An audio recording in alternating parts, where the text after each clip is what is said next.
New York, Ground Zero, toujours en travaux. À quelques dizaines de mètres de là, le bureau de Paul Steiger. Paul Steiger, c'est un des grands noms du journalisme américain.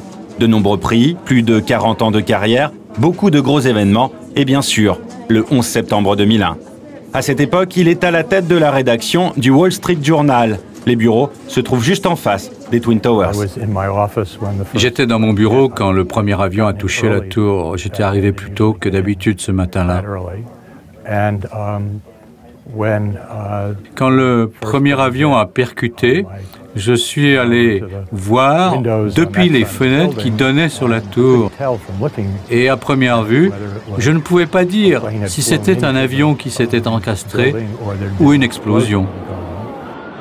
L'immeuble du Wall Street Journal est touché, de la poussière, partout. Paul Steiger fait évacuer sa rédaction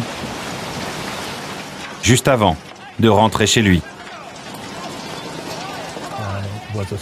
J'étais abasourdi.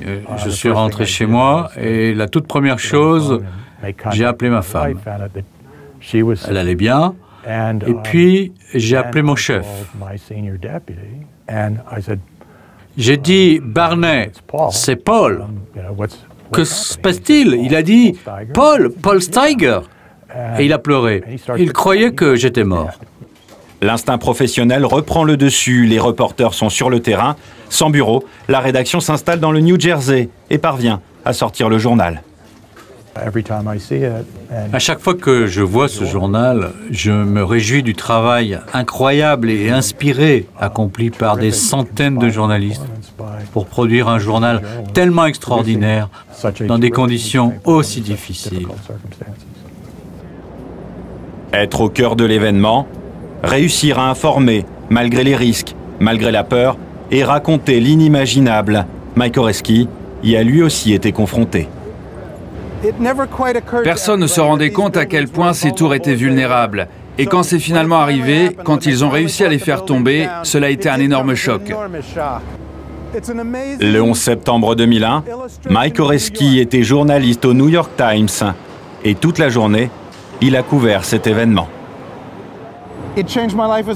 Ça a changé ma vie de journaliste. L'essentiel de mon travail ces 10 dernières années découle du 11 septembre. J'ai été correspondant en France pendant plusieurs années, les années de l'après-11 septembre. Durant cette période, tout le monde me parlait du 11 septembre.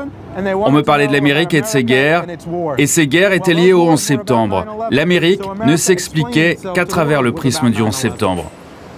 10 ans après, la cicatrice est loin d'être refermée. Malgré la mort annoncée d'Oussama Ben Laden, malgré le chantier de reconstruction, l'ombre des tours jumelles plane encore.